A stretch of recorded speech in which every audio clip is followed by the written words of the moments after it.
ਸੀਟਾਂ ਅਕਾਲੀ ਦਲ ਦੇ ਇਨਫਲੂਐਂਸ ਨਾਲ ਵੀ ਦਿੱਤੀਆਂ ਜਾਂ ਨਿਰੋਲ ਤੁਹਾਡੀ ਆਪਣੀ ਚੋਣ ਹੈ? ਬਸਪਾ ਨਿਰੋਲ, ਕਿਉਂਕਿ ਚਰਚਾ ਮੈਂ ਇਸ ਲਈ ਪੁੱਛ ਰਿਹਾ, ਚਰਚਾ ਇਹ ਹੋ ਰਹੀ ਹੈ ਵੀ ਸਿਰਫ ਨਾਮ ਦੀਆਂ ਵੀ ਦਿੱਤੀਆਂ, ਬਸਪਾ ਅਕਾਲੀ ਦਲ ਆਪਦੇ ਬੰਦਿਆਂ ਨੂੰ ਬਸਪਾ ਦੇ ਥਰੂ ਟਿਕਟਾਂ ਵੰਡ। ਬਸਪਾ ਆਪਣਾ ਇੰਡੀਪੈਂਡੈਂਟ ਆਜ਼ਾਦਾਨਾ ਫੈਸਲਾ ਕਰਨ ਵਾਲੀ ਖੁਦ ਪਾਰਟੀ ਆ ਔਰ ਅਸੀਂ ਬੜਬੜੀਆਂ ਪੂਰੇ ਦੇਸ਼ ਦੀ ਰਾਜਨੀਤੀ ਸਭ ਤੋਂ ਜ਼ਿਆਦਾ ਗੱਠਜੋੜ ਬਸਪਾ ਕਰਦੀ ਆ। ਆ ਪਿਛਲੇ 2 ਸਾਲ ਦਾ ਕੋਲ ਹਰਿਆਣਾ ਪੈਂਦਾ ਆ, ਮਾਨਯੋਗ ਭੈਣ ਕੁਮਾਰੀ ਮਾਇਆਵਤੀ ਜੀ ਨੇ ਵਿਦਿਨ 1 ਈਅਰ 3 ਕੰਪਰੋਮਾਈਜ਼ ਹੋਏ ਸੀ, 3 ਨਹੀਂ ਲੰਬੇ ਚੱਲ ਸਕੇ। ਯੂਪੀ ਦੇ ਵਿੱਚ 2017 ਦੇ ਵਿੱਚ ਅਖਿਲੇਸ਼ ਯਾਦਵ ਜੀ ਵਾਲੀ ਪਾਰਟੀ ਨਾਲ ਗੱਠਜੋੜ ਹੋਇਆ ਸੀਗਾ ਔਰ ਛੱਤੀਸਗੜ੍ਹ ਦੇ ਵਿੱਚ ਅਜੀਤ ਜੋਗੀ ਵਾਲੀ ਪਾਰਟੀ ਨਾਲ ਗੱਠਜੋੜ ਹੋਇਆ ਸੀਗਾ। ਮਤਲਬ ਸਾਡੀ ਪਾਰਟੀ ਖੇਤਰੀ ਪਾਰਟੀਆਂ ਨੂੰ ਹਮੇਸ਼ਾ ਗੱਠਜੋੜ ਕਰਦੀ ਆ ਔਰ ਅਸੀਂ ਕਦੀ ਵੀ ਕਿਸੇ ਪਾਰਟੀ ਦੇ ਦਬਾਅ ਚ ਆਉਣੇ ਵਾਲੇ ਨਹੀਂ। ਠੀਕ ਹੈ, ਇੱਕ ਦਰਸ਼ਕਾਂ ਨੂੰ ਇੰਟਰਸਟਿੰਗ ਗੱਲ ਦੱਸਦਾ ਕਿ ਸ਼ੋਅ ਸ਼ੁਰੂ ਹੋਣ ਤੋਂ ਪਹਿਲਾਂ ਗੜੀ ਸਾਹਿਬ ਪੁੱਛ ਰਹੇ ਸੀਗੇ ਕਿ ਇਹ ਚੱਕਰ ਕੀ ਹੈ, 2 ਐਂਕਰ ਕਿਉਂ ਬਟਾਲੇ ਨਾਲ। ਤਾਂ ਮੈਂ ਤੁਹਾਨੂੰ ਹੁਣ ਉਹ ਵੀ ਦੱਸ ਦਿੰਦਾ ਕਿ ਚਲੋ ਸਿਆਸੀ ਲੀਡਰ ਛੇਤੀ ਨਾ ਕਾਬੂ ਨਹੀਂ ਆਉਂਦੇ, ਸਵਾਲਾਂ ਦਾ ਘੇਰਾ ਪਾਉਣਾ ਹੁੰਦਾ। ਮਾਨਯਵਰ ਕਾਸ਼ੀ ਰਾਮ ਸਾਹਿਬ ਨੇ ਇੱਕ ਨਾਰਾ ਦਿੱਤਾ ਸੀ, ਲਹਿਰ ਬੜੀ ਕਰਾਰੀ ਹੈ, ਹਾਥੀ ਸਭ ਪੇ ਭਾਰੀ ਹੈ। ਮੈਂ ਤੁਹਾਡੇ 2 ਤੇ ਤਾਂ ਕੀ ਭਾਰੀ ਹੋਣਾ ਜੀ? ਨਹੀਂ, ਮੈਂ ਉਸੇ ਦੇ ਨਾਲ ਜੁੜਦਾ ਸਵਾਲ ਪੁੱਛ ਰਿਹਾ ਨਾ ਕਿ 20 ਸੀਟਾਂ ਹੀ ਕਿਉਂ?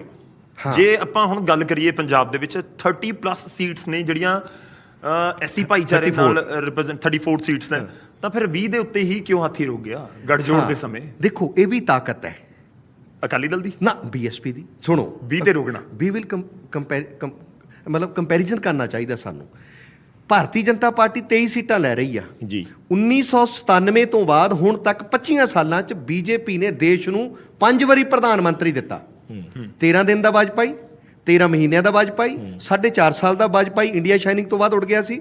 ਉਸ ਤੋਂ ਬਾਅਦ 2 ਵਾਰੀ ਦੇ ਮਾਨਯੋਗ ਸ਼੍ਰੀ ਨਰਿੰਦਰ ਮੋਦੀ ਸਾਹਿਬ। ਕਿੰਨੇ ਹੋ ਗਏ? 5 ਵਾਰੀ। 5 ਔਰ 14 ਸਟੇਟਾਂ 'ਚ ਉਹਨਾਂ ਦਾ ਮੁੱਖ ਮੰਤਰੀ ਆ ਪਿਛਲੇ 25 ਸਾਲਾਂ 'ਚ। ਬਹੁਜਨ ਸਮਾਜ ਪਾਰਟੀ ਕੋਲ ਕੀ ਆ? ਬਹੁਜਨ ਸਮਾਜ ਪਾਰਟੀ ਕੋਲ 3 ਵਾਰੀ ਸਰਕਾਰ ਇਸ ਸਮੇਂ ਦੌਰਾਨ ਸਿਰਫ ਉੱਤਰ ਪ੍ਰਦੇਸ਼ 'ਚ ਬਣੀ ਆ। 4 ਵਾਰੀ, ਚਾਰੋਂ ਵਾਰੀ ਭੈਣ ਕੁਮਾਰੀ ਮਾਇਆਵਤੀ ਜੀ। ਔਰ 2012 ਤੋਂ ਬਾਅਦ ਅਸੀਂ ਸੱਤਾ 'ਚ ਵੀ ਹੈ ਨਹੀਂ ਔਰ ਅਸੀਂ ਸੀਟਾਂ ਬੀਜੇਪੀ ਦੇ ਬਰਾਬਰ ਲੈ ਕੇ ਜਾ ਰਹੇ ਹਾਂ। ਸਾਨੂੰ 17% ਟੋਟਲ ਦੀਆਂ ਸੀਟਾਂ ਮਿਲੀਆਂ, ਬੀਜੇਪੀ ਕੋਲ 18% ਸੀ। ਬੀਜੇਪੀ ਕੋਲ ਵੀ 11 ਜ਼ਿਲ੍ਹਿਆਂ 'ਚ ਸੀਟਾਂ ਸੀ, ਪੰਜਾਬ 'ਚ 11 ਜ਼ਿਲ੍ਹਿਆਂ 'ਚ ਨਹੀਂ ਸੀ।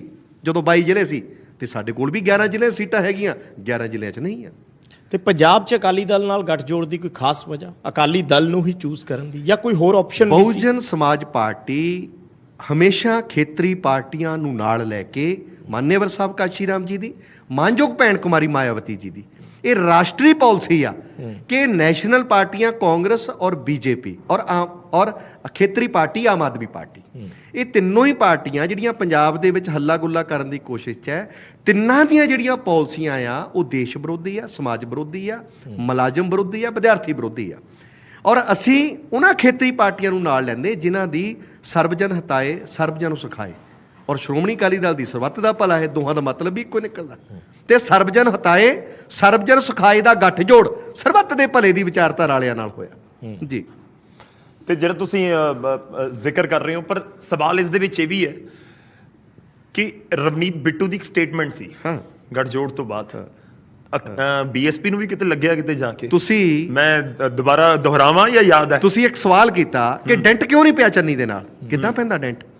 ਸ਼੍ਰੀ ਰਵਨੀਤ ਬਿੱਟੂ ਜੀ ਮੈਂਬਰ ਪਾਰਲੀਮੈਂਟ, ਉਹਨਾਂ ਨੇ ਐਲਾਨ ਕੀਤਾ ਗੱਠਜੋੜ ਤੋਂ ਸੈਕਿੰਡ ਡੇ ਕਿ ਸ਼੍ਰੀ ਚਮਕੌਰ ਸਾਹਿਬ ਤੇ ਸ਼੍ਰੀ ਅਨੰਦਪੁਰ ਸਾਹਿਬ ਦੀਆਂ ਪਵਿੱਤਰ ਤੇ ਪੰਥਕ ਸੀਟਾਂ ਇਹ ਬਹੁਜਨ ਸਮਾਜ ਦੇ ਦਲਿਤਾਂ ਪਛੜਿਆਂ ਨੂੰ ਕਿਉਂ ਦੇਤੀਆਂ। ਸ਼੍ਰੀ ਚਮਕੌਰ ਸਾਹਿਬ ਦੇ ਉਸ ਵੇਲੇ ਐਮਐਲਏ ਸ਼੍ਰੀ ਚਰਨਜੀਤ ਚੰਨੀ ਜੀ, ਟੈਕਨੀਕਲ ਐਜੂਕੇਸ਼ਨ ਮਿਨਿਸਟਰ, ਅੱਜ ਤੱਕ ਨਹੀਂ ਬੋਲੇ। ਤੇ ਦਲਿਤ ਸਮਾਜ ਦੇਖ ਰਿਹਾ ਨਹੀਂ, ਇਹ ਦਲਿਤ ਸਮਾਜ ਦੇਖ ਨਹੀਂ ਰਿਹਾ। ਔਰ ਅਸੀਂ 4 ਵੱਡੀਆਂ ਮੋਟਰਸਾਈਕਲ ਯਾਤਰਾਵਾਂ ਕੱਢੀਆਂ ਦਲਿਤ ਸਮਾਜ ਕੇ ਸਨਮਾਨ ਮੇਂ, बीएसपी मैदान में, ਦਲਤੋਂ ਕੇ ਬਹੁਜਨੋਂ ਕੇ ਸਨਮਾਨ ਮੇਂ। ਨਾ ਰਵਨੀਤ ਬਿੱਟੂ ਦੀ ਸਫਾਈ ਵੀ ਆ ਗਈ ਸੀ, ਉਹ ਕਹਿੰਦੇ ਕਿ ਮੈਂ ਕਿਹਾ ਕਿ ਹਲਕਿਆਂ ਨੂੰ ਲੈ ਕੇ ਨਹੀਂ ਮੈਂ ਰਿਕਮੈਂਡ ਕੀਤਾ। ਔਰ ਚੰਨੀ ਸਾਹਿਬ ਦੇ ਉੱਤੇ ਅਸੀਂ ਐਪਲੀਕੇਸ਼ਨਾਂ ਦਿੱਤੀਆਂ ਕਿ ਤੁਸੀਂ ਪਰਚਾ ਦਰਜ ਕਰ ਦਿਓ, ਇੱਥੇ ਜੇਲ੍ਹ ਨਾਸ ਭੇਜੋ, ਪਰਚਾ ਤਾਂ ਦਰਜ ਕਰ ਦਿਓ, ਸਾਡੀ ਪੁਲਿਸ ਸ਼ਿਕਾਇਤ ਦਾ ਕਾਰਵਾਈ ਕਰ ਦਿਓ। ਔਰ ਚੰਨੀ ਸਾਹਿਬ ਇੰਨੇ ਮਜਬੂਰ ਮੁੱਖ ਮੰਤਰੀ ਆ, ਅੱਜ ਤੱਕ ਕਾਰਵਾਈ ਨਹੀਂ ਕਰ ਸਕੇ। ਪੰਜਾਬ ਦਾ ਡੀਜੀਪੀ, ਕਾਰਜਕਾਰੀ ਡੀਜੀਪੀ, ਕਾਰਜਕਾਰੀ ਪੱਕਾ ਨਹੀਂ ਲਾਇਆ, ਇਕਬਾਲਪ੍ਰੀਤ ਸਿੰਘ ਸੋਤਾ ਜੀ, ਦਲਿਤ ਭਾਈਚਾਰੇ ਚੋਂ ਆਉਂਦੇ ਸੀ ਜੀ, ਲਾ ਲਿਆ। ਔਰ ਪਰਸੋਂ ਅੱਧੀ ਰਾਤ ਨੂੰ ਹਟਾਉਣਾ ਪੈ ਗਿਆ। ਜਾਂ ਤਾਂ ਮੈਂ ਕਹਿੰਦਾ ਵੀ ਚੰਨੀ ਸਾਹਿਬ ਬੜੇ ਮਜ਼ਬੂਤ ਹੈ, यूपीएससी ਦਾ ਆਰਡਰ ਆਇਆ, ਮੰਨਣਾ ਪੈ ਗਿਆ। ਠੀਕ ਹੈ, ਜਦੋਂ यूपीएससी ਦਾ ਵੀ ਆਰਡਰ ਨਹੀਂ ਆਇਆ ਤੇ ਇੱਕ ਦਲਿਤ ਦੀ ਕੁਰਸੀ, ਜਿਹੜਾ IPS, ਉਹਦਾ 2 IPS ਪੈਂਦੇ ਜੀ, ਇਕਬਾਲਪ੍ਰੀਤ ਸੋਤਾ, ਇਕਬਾਲ ਆਈ ਪ੍ਰੀਤ ਸੋਤਾ IPS, ਫਿਰ ਮਗਰ IPS, ਜਿਹਦੇ ਕੋਲ 2 IPS ਹੈਗੇ, ਉਸ ਦਲਿਤ ਦੀ ਕੁਰਸੀ ਨਹੀਂ ਇਹ ਬਚਾ ਸਕਿਆ, ਇਹ ਆਮ ਸਮਾਜ ਦਾ ਕੀ ਭਲਾ ਕਰੇਗਾ? ਇਸ ਕਰਕੇ ਕਾਂਗਰਸ ਦਾ ਕੋਈ ਡੈਂਟ ਟੁੱਟ ਨਹੀਂ ਪਿਆ, ਬਸਪਾ ਔਰ ਗੱਠਜੋੜ ਐ ਜਾ ਰਿਹਾ। ਚਲੋ ਅਸੀਂ ਆਪਾਂ ਏਜੰਡਾ ਦੀ ਗੱਲ ਕਰ ਰਹੇ ਹਾਂ। ਜੀ। ਏਜੰਡੇ ਸਾਰੀਆਂ ਪਾਰਟੀਆਂ ਦੇ ਜਿਹੜੇ ਆ ਉਹ ਮੁੱਖ ਤੌਰ ਤੇ ਦੇਖੇ ਜਾਣੇ ਆ ਅਗਲੇ ਦਿਨਾਂ ਦੇ ਵਿੱਚ। ਬਹੁਜਨ ਸਮਾਜ ਪਾਰਟੀ ਇਸ ਵੇਲੇ ਕੀ ਸੋਚਦੀ ਹੈ? ਜਿਹੜੀਆਂ ਵੱਖ-ਵੱਖ ਪਾਰਟੀਆਂ ਕੋਈ ਗਰੰਟੀ ਦੇ ਰਿਹਾ, ਕੋਈ ਵਾਅਦੇ ਕਰ ਰਿਹਾ, ਇਨਕਲੂਡਿੰਗ ਉਹਦੇ ਚ ਅਕਾਲੀ ਬਸਪਾ ਗੱਠਜੋੜ ਵੀ ਹੈ ਕਿ ਸਾਡੀ ਸਰਕਾਰ ਆਉਂਦੀ ਹੈ ਅਸੀਂ ਆਹ ਦੇਵਾਂਗੇ, ਉਹ ਦੇਵਾਂਗੇ, ਫ੍ਰੀ ਬੀਜ਼ ਜਿਹਨੂੰ ਕਹਿ ਦਿੰਦੇ ਆ ਕਿ ਮੁਫਤ ਸਹੂਲਤਾਂ।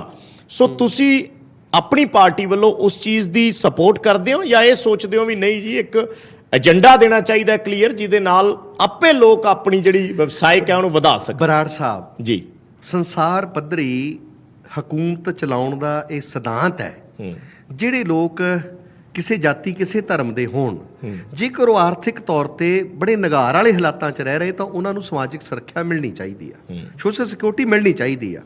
ਇਹਨੂੰ ਅਸੀਂ ਮੁਫਤ ਸਹੂਲਤਾਂ ਨਹੀਂ ਕਹਿ ਸਕਦੇ, ਇਹਨੂੰ ਅਸੀਂ ਇੱਕ ਮੋਰਲ ਡਿਊਟੀ ਗਵਰਨਮੈਂਟ ਦੀ ਕਹਿ ਸਕਦੇ ਹਾਂ। ਲੇਕਿਨ ਅਸੀਂ ਜਿਹੜਾ ਉਹ ਮੋਰਲ ਡਿਊਟੀ ਦੇ ਵਿੱਚ ਅਸੀਂ ਜਿਹੜਾ 3 ਮੁੱਦੇ ਜਿਹੜੇ ਅਸੀਂ ਬਸਪਾ ਸ਼੍ਰੋਮਣੀ ਅਕਾਲੀ ਦਲ ਨੇ ਜਿਹੜੇ ਪਲਾਨ ਕੀਤੇ ਆ, ਉਹ ਸਿਹਤ, ਸਿੱਖਿਆ ਤੇ ਰੋਜ਼ਗਾਰ। ਸਿਹਤ ਦੇ ਮੁੱਦੇ ਦੇ ਉੱਤੇ ਅਸੀਂ 10 ਲੱਖ ਰੁਪਏ ਤੱਕ ਦਾ ਹਰ ਪੰਜਾਬੀ, ਹਰ ਸਿਟੀਜ਼ਨ ਦਾ ਇਲਾਜ ਕਰਾਉਣ ਦਾ ਇੱਕ ਉਹਨਾਂ ਨੂੰ ਬੀਮਾ ਇਹੋ ਜਿਹਾ ਕਰਕੇ ਦੇਵਾਂਗੇ। ਉਹ ਬੀਮੇ ਕਵਰ ਦੇ ਵਿੱਚ ਉਹ 10 ਲੱਖ ਤੱਕ ਦਾ ਇਲਾਜ। ਕੈਨੇਡਾ, ਅਮਰੀਕਾ, ਯੂਰਪ ਤੁਸੀਂ ਕੰਟਰੀਆਂ ਜਾਓ, ਜਦੋਂ ਸਿਟੀਜ਼ਨ ਉੱਥੋਂ ਦਾ ਹਸਪੀਟਲ 'ਚ ਭਰਤੀ ਹੋ ਗਿਆ, ਨੋਟ ਏ ਸਿੰਗਲ ਪੈਨੀ ਦੁੱਕੀ ਨਹੀਂ ਲੱਗਦੀ। ਇੱਥੇ ਕਿਉਂ ਲੱਗਦੀ ਆ? ਅਸੀਂ ਉਹ ਮਾਹੌਲ ਦੇਣਾ ਚਾਹੁੰਦੇ ਪੰਜਾਬ ਨੂੰ ਸਿਹਤ ਵੱਲੋਂ। ਔਰ ਇੱਕ PGI ਆ, ਔਰ ਇੱਕ PGI ਪੰਜਾਬ, ਹਰਿਆਣਾ, ਜੰਮੂ ਕਸ਼ਮੀਰ, ਸਹਾਰਨਪੁਰ, ਦਿੱਲੀ, ਰਾਜਸਥਾਨ ਦੇ ਬੀਕਾਨੇਰ, ਇੰਨੀ ਆਬਾਦੀ ਦਾ ਇੱਕ PGI ਵਜਨ ਚੱਲਦਾ। ਆਜ਼ਾਦੀ ਦੇ 74 ਸਾਲਾਂ 'ਚ ਇੱਕ PGI ਹਕੂਮਤ ਨੇ ਕਹਿ ਦਿੱਤਾ। ਅਸੀਂ ਇਹ ਪ੍ਰੋਗਰਾਮ ਬਣਾਇਆ ਕਿ ਪੰਜਾਬ ਦੇ ਹਰ ਜ਼ਿਲ੍ਹਾ ਪੱਧਰੀ ਹੈੱਡਕੁਆਟਰਾਂ ਤੇ 500 ਬੈੱਡ ਦਾ ਮਲਟੀ ਸਪੈਸ਼ਲਿਟੀ ਹਸਪੀਟਲ ਅਸੀਂ ਨਿਰਮਾਣ ਕਰਕੇ ਦੇਵਾਂਗੇ, ਔਰ 90% ਕੇਸ ਪੰਜਾਬੀਆਂ ਦੇ ਉਹਦੇ ਜ਼ਿਲ੍ਹੇ ਦੇ ਬਾਰਡਰਾਂ 'ਚ ਠੀਕ ਕਰਾਂਗੇ। 10% PGI, ਤਾਂ ਜੋ PGI ਦਾ ਵਜਨ ਜਿੰਨੇ ਵੀ ਐਲਾਨ ਹੈ ਮੈਂ ਓਵਰਆਲ ਸਿਹਤ ਵਾਲਾ। ਇੱਦਾਂ ਹੀ ਅਸੀਂ ਸਿੱਖਿਆ ਵਾਲਾ ਕੀਤਾ ਕਿ ਜਿਹੜੇ ਬੱਚੇ ਪੜ੍ਹਨਾ ਚਾਹੁੰਦੇ ਆ, ਇੱਕ ਤਾਂ ਪੋਸਟ ਮੈਟ੍ਰਿਕ ਸਕਾਲਰਸ਼ਿਪ ਸਕੀਮ ਬੜੇ ਤਰੀਕੇ ਨਾਲ ਲਾਗੂ ਕਰਾਂਗੇ, ਸਹੀ ਤਰੀਕੇ ਨਾਲ, ਜਿਹੜੀ ਇਹਨਾਂ ਨੇ ਕ੍ਰਸ਼ ਕਰ ਦਿੱਤੀ ਆ ਕਾਂਗਰਸ ਦੀ ਸਰਕਾਰ ਨੇ। ਤੁਸੀਂ ਕਹਿ ਰਹੇ ਸੀ ਨਾ ਚੰਨੀਵਾਲ ਕਿਉਂ ਨਹੀਂ ਡੈਂਟ ਪਾਉਂਦੇ ਆ? ਕਿਉਂਕਿ ਪੋਸਟ ਮੈਟ੍ਰਿਕ ਸਕਾਲਰਸ਼ਿਪ ਸਕੀਮ ਦਲਿਤਾਂ ਨੂੰ, SC ਨੂੰ, OBC ਨੂੰ, ਮਾਈਨੋਰਟੀ ਕਮਿਊਨਿਟੀ, ਸਿੱਖ, ਮੁਸਲਿਮ ਔਰ ਬੁੱਧਿਸਟ, ਜੈਨੀ ਨੂੰ ਮਿਲ ਰਹੀ ਸੀ, ਇਹਨਾਂ ਨੇ ਕ੍ਰਸ਼ ਕਰ। ਪਰ ਦੂਜੇ ਪਾਸੇ ਆਮ ਆਦਮੀ ਪਾਰਟੀ ਵੀ ਆਪਣੀਆਂ ਗਰੰਟੀਆਂ ਦੇ ਜ਼ਰੀਏ ਤੁਹਾਨੂੰ ਦਬਾਉਣ ਦੀ ਕੋਸ਼ਿਸ਼ 'ਚ ਹੈ, ਜਾਂ ਉਹ ਕਹਿ ਰਹੇ ਆ ਵੀ ਇਹ ਤਾਂ ਝੂਠੇ ਵਾਅਦੇ ਕਰ ਰਹੇ ਆ, ਅਸੀਂ ਅਸਲ ਗਰੰਟੀ ਦੇ ਰਹੇ ਹਾਂ। ਬਰਾੜ ਸਾਹਿਬ, ਅਸੀਂ ਐਲਾਨ ਕੀਤਾ ਕਿ 2000 ਰੁਪਇਆ ਨੀਲੇ ਕਾਰਡ ਜਿਹੜੇ ਵੱਡੀ ਪੱਧਰ ਤੇ ਪੰਜਾਬ 'ਚ ਕੱਟੇ ਗਏ, ਪਹਿਲੀ ਗੱਲ ਤਾਂ ਵਿਦਿਨ 30 ਡੇਜ਼ ਉਹਨਾਂ ਨੂੰ ਮੁੜ ਕੇ ਬਣਾ ਦਾਂਗੇ। ਦੂਜਾ, ਅਸੀਂ ਜਿਹੜੀ ਲੇਡੀ ਨੀਲੇ ਕਾਰਡ ਦੇ ਵਿੱਚ ਔਰਤ ਮੁਖੀ ਆ, ਉਹਦੇ ਖਾਤੇ 'ਚ ਹਰ ਮਹੀਨੇ ਮਾਤਾ ਖੀਵੀ ਜੀ ਲੰਗਰ ਯੋਜਨਾ ਦੇ ਤਹਿਤ 2000 ਰੁਪਇਆ ਪਾਵਾਂਗੇ। ਹੁਣ ਕੇਜਰੀਵਾਲ ਸਾਹਿਬ ਨੇ ਐਲਾਨ ਕੀਤਾ ਕਿ 1000 ਰੁਪਇਆ ਮੈਂ ਹਰ ਵਿਮਨ ਨੂੰ ਦੇਣਾ। ਉਹ ਕਹਿੰਦਾ ਮਾਂ ਨੂੰ ਮੈਂ ਇਸ ਕਰਕੇ ਦੇਣਾ, ਜਦੋਂ ਉਹਦੀ ਬੇਟੀ ਮਿਲਣ ਆਉਂਦੀ ਆ ਤੇ ਪੰਜਾਬ ਦੀ ਮਾਂ ਜਿਹੜੀ ਆ ਉਹ ਆਪਣੀ ਬੇਟੀ ਤੇ 10 ਰੁਪਏ ਨਹੀਂ ਰੱਖ ਸਕਦੀ, ਤੇ ਮੈਂ ਇਸ ਕਰਕੇ ਦੇਣਾ।